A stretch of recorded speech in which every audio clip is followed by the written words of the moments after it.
This is not a video about war, at least not in the way most people understand it. Today, we are not analyzing troop movements or battlefield tactics. We are asking a far more uncomfortable question. Why does the most powerful military in human history hesitate to invade on the ground?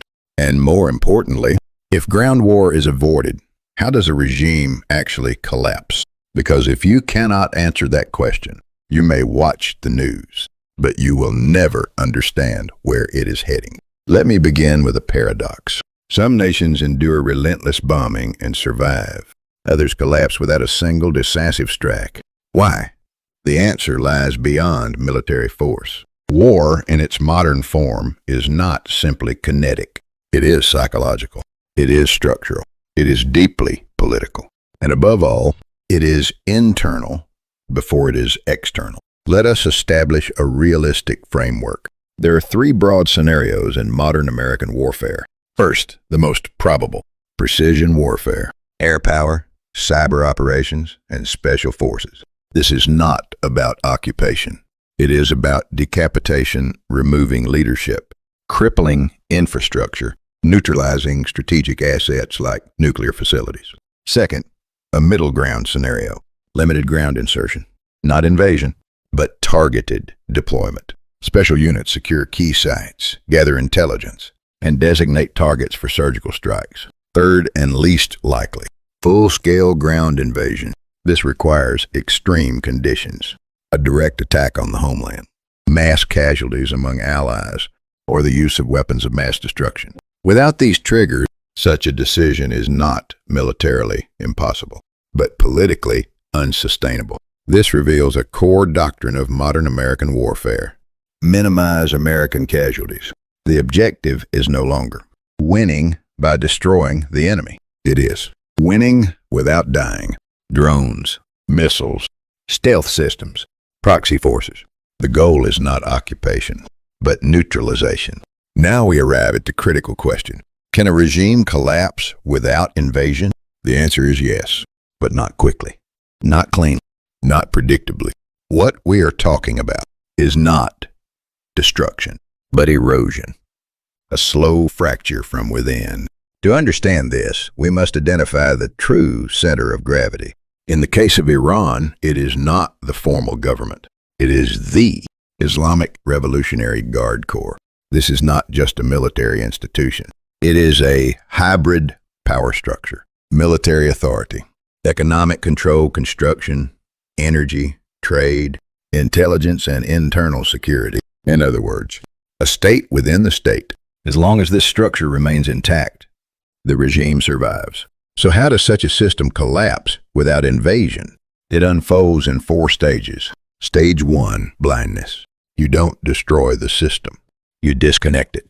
Communication networks are disrupted. Command structures are targeted. Surveillance systems are degraded. The result? Orders cannot flow. Trust begins to erode. And when trust collapses, fear takes its place. Stage 2, economic suffocation. Sanctions, energy disruption, financial isolation. For a resource-dependent state, this is existential. Revenue collapses. Inflation surges. Unemployment spreads. And eventually, the street begins to move. Stage 3, elite fragmentation. This is the turning point. External pressure is not enough. The fracture must occur inside the ruling structure. Selective targeting creates imbalance. Some factions are weakened, others are allowed to survive.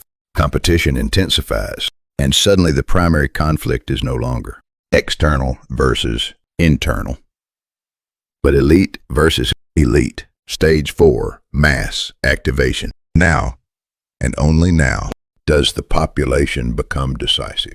Shortages, infrastructure failure, accumulated fear turning into anger. Protests erupt.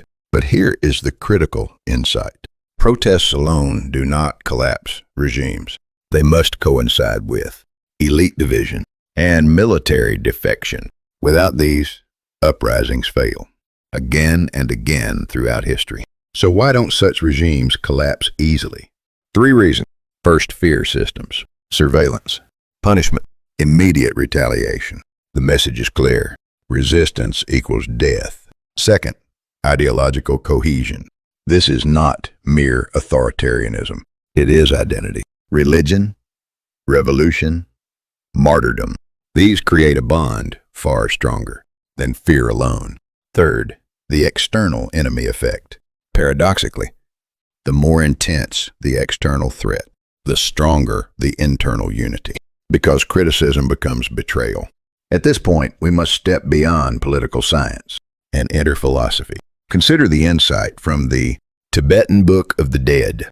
It teaches us something profound.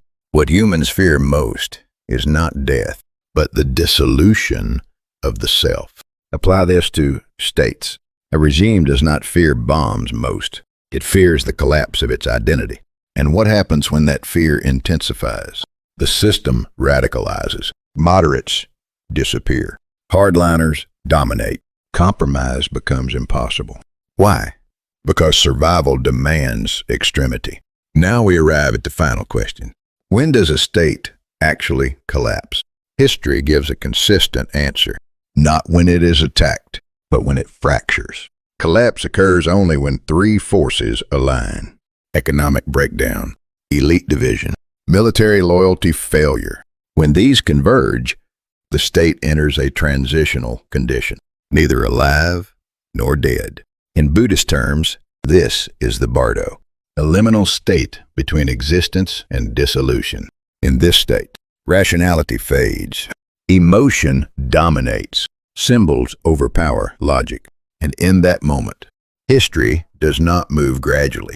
It turns. So let me leave you with this. States do not fall because they are struck. They fall because they come apart. And just before they do, they often make their most extreme decisions, not out of strategy, but out of fear. If you understand this structure, you are no longer just observing events. You are anticipating them. In the next episode, we go deeper.